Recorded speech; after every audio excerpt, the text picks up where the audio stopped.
Hello friends, welcome back to my YouTube channel Vaidyanath coaching classes. तो friends, पिछली video में हमने मीडियन से रिलेटेड एक क्वेश्चन बनाया था जिसमें हमने फॉर्मूला अप्लाई किया था। तो आज हमारे पास एक बहुत ही ज्यादा इंपॉर्टेंट क्वेश्चन है। ये बहुत बार एग्जाम में पूछा जाता है। इसमें हमको ये कहा जाता है कि विलुप्त बारंबारता ज्ञात कीजिए। तो देखो, विलुप्त बारंबारता को हम कैसे ज्ञात करते हैं। देखो, इसमें हमको बारंबारता दे रखी है, लेकिन दो जगह क्या लिखा है, एक्स और वाई। तो हमें क्या करना होता है, इस एक्स और वाई का मान ज्ञात करना होता है। तो एक्स और वाई का मान ज्ञात करना होता है, और इसमें हमें दो चीजें दिए रहते हैं। एक तो दिया रहता है माध्यक, और दे रखा होता है एक बारंबारताओं का योग। तो देखो, इस क्वेश्चन का जो माध्यक है वो 525 हमको दे रखा है, और एक चीज और दे रखा है इसमें, बारंबारताओं का योग यानी कि n बराबर 100, ये हमको दे रखा है। तो देखो, बारंबारताओं का इन सब का योग हमको 100 दे रखा है। और वैसे क्या आएगा, वैसे हम निकालेंगे इसमें x और y, इन दोनों की वैल्यू क्या है हमको पता नहीं है, लेकिन इन सबको जोड़ करके कितना आ रखा है, 100। तो देखो, इन सबको अगर हम जोड़ेंगे तो वो कितना आएगा, इन सबको अगर हम जोड़ते हैं तो ये आएगा 76 धन x धन y। इन सबको जोड़ेंगे आप लोग तो चेक कर लेना कि 76 धन x धन y आ रहा है या नहीं आ रहा है। अब CF निकालेंगे तो CF कैसे आएगा, पहले 2 को ऐसा ही लिखेंगे, फिर 5 में 2 जोड़ेंगे 7, 7 में फिर x जोड़ेंगे तो कितना आएगा 7 धन x, फिर 12 में 7 जोड़ेंगे तो कितना आएगा 19 धन x, फिर 17 में 19 जोड़ेंगे तो कितना आ जाएगा 36 धन x, फिर 36 में 20 जोड़ेंगे तो 56 धन x, फिर क्या आ जाएगा 56 धन x धन y, फिर उसके बाद 56 में कितना जोड़ना है हमको 9, तो कितना आ जाएगा 65 धन x धन y, फिर 65 में अगर 7 जोड़ेंगे तो कितना आ जाएगा 72 धन x धन y, फिर 72 में 4 जोड़ेंगे तो 76 धन x धन y।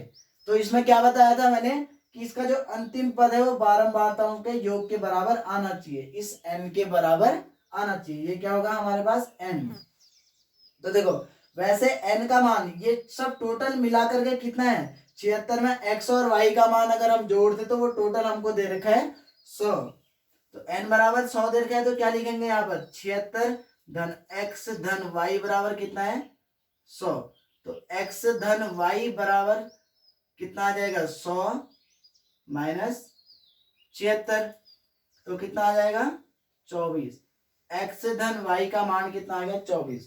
अब देखो, माध्यक निकालने के लिए जो फॉर्मूला होता है हमारे पास वो क्या होता है, L1 plus n/2 minus CF upon पे F इंटू L। तो देखो, n/2 निकालना है हमको। n/2 कितना आएगा हमारे पास, n अगर 50 है, n अगर 100 है तो n/2 कितना आएगा 50 आ जाएगा। 100/2 यानी कि कितना आ जाएगा 50। तो देखो, हम फिर उसके बाद क्या निकाल देते इसमें, इस CF, यानी कि पहले माध्यक वर्ग निकालेंगे तब जाके CF निकालेंगे। तो इस 50 को देखते हैं कि ये इस CF में कहां पर को आएगा। तो देखो, 36 क्या हो जा रहा है, बहुत कम हो जाएगा, तो ये 50 किसके आसपास आ रहा है 56 धन x के आसपास आ रहा है। तो यही क्या होगा इसमें 50 से 500 से 600 क्या होगा इसमें माध्यक वर्ग। एक तो ये तरीका हो गया माध्यक वर्ग देखने का, या फिर सीधे देख सकते हैं। देखो, 525 हमको क्या दे रखा है माध्यक, तो ये 525 किसके बीच में आएगा 500 से 600 के बीच में आएगा। तो हम सीधे सीधे कह सकते हैं कि माध्यक वर्ग क्या है यहाँ पर 500 से 600 वाला, क्योंकि इसमें डायरेक्टली हम इसी से भी देख सकते हैं, n/2 निकालने की जरूरत नहीं हमको। तो क्या लिखेंगे, माध्यक वर्ग कितना है 500 से 600, क्योंकि 525 इन्हीं के अंडर में आ रहा है। अब देखो, अब यहाँ पर f क्या दे रखा है, f मतलब माध्यक वर्ग की बारंबारता कितनी है 20। L1 मतलब माध्यक वर्ग की निम्न सीमा कितना आ रखा है 500, और h है यहाँ पर वर्ग अंतराल की माप, तो इनके बीच में कितने का गैप है 100 से 200 या 0 से 100, तो 100 का गैप है, h आ गया यहाँ पर 100। अब क्या बचा हमारे पास, n/2 हमने लिख लिया है, अब बचा हमारे पास केवल CF। तो देखो CF मतलब माध्यक वर्ग से ठीक पहले वर्ग की संचयी बारंबारता, यानी कि 36 धन x। तो ये क्या आ गया हमारे पास, माध्यक वर्ग की संचयी बारंबारता। तो अब इस सबको फॉर्मूले में रखते हैं, तो क्या आ जाएगा, md इक्वल टू L1 का मान है हमारे पास 500 धन n/2 का मान है 50, क्योंकि हमने यहाँ पर निकाल लिया है। उसके बाद माइनस CF कितना है 36 धन x बट्टे F का मान है 20 गुणा H का मान है 100। तो देखो 20 से कट जाएगा कितनी बार, 5 बार, तो ये आ जाएगा 500 धन 50 माइनस 36, और इस माइनस का मल्टीप्लाई इसके साथ करेंगे तो ये भी माइनस x हो जाएगा, और इंटू 5। अब देखो माध्यक हमको दे रखा है 525, तो इसके बदले क्या लिखेंगे हम 525, तो ये आ जाएगा 525। इस 500 को इस साइड ले आएंगे तो माइनस का हो जाएगा ये, बराबर 50 में से अगर 36 घटाएंगे तो कितना आ जाएगा 14 माइनस x इंटू 5। तो 525 में से 500 घटाएंगे तो कितना आ जाएगा 25 आ जाएगा। फिर कितना आ जाएगा, 5 का गुणा 14 के साथ करेंगे तो 70 माइनस 5x आ जाएगा। अब देखो अब क्या करेंगे, इस 70 को यहाँ ले आएंगे तो 25 माइनस 70 बराबर 5x। अब 70 में 25 में से 70 घटाएंगे तो कितना आएगा, यह आ जाएगा माइनस का 55। कितना आ जाएगा, माइनस का 55 आएगा, या कितना आएगा,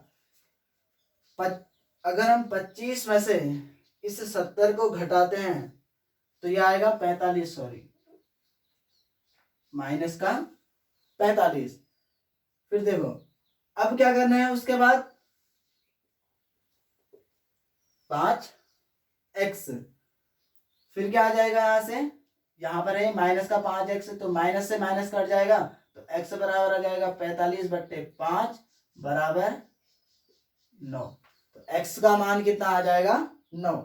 अब देखो यहां पर एक समीकरण आ रखी है, इसको 1 मान लिया, तो यहां पर लिखेंगे समीकरण 1 से।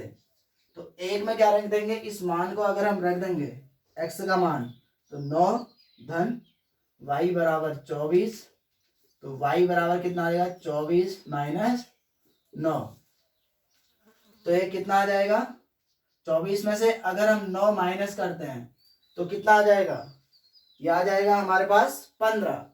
अब देखो ये सही आ रहा है या नहीं आ रहा है, अब हम चेक करने के लिए इस इक्वेशन में रख देते हैं सारे मान। तो देखो 76 धन x के बदले 9 आ रखा है और इसके बदले 15, तो देखो अगर इनको हम जोड़ेंगे तो कितना आएगा, 15 में 9 जोड़ेंगे 24, 24 में 76 जोड़ेंगे तो 100। तो इसका मतलब ये हमारे पास x और y का मान जो आ रखा है सही आ रखा है। तो अतः यहाँ पर विलुप्त बारंबारता, यहाँ पर क्या होगा, x के बदले 9 होगा, यहाँ पर हम लिख सकते हैं 9, और ये कितना आ गया 15। तो इस प्रकार से इस क्वेश्चन को हम सॉल्व करेंगे। ये क्वेश्चन परीक्षा में बहुत बार पूछा गया है, तो इसको किस प्रकार से बनाएंगे वो यहाँ पर बताया गया है।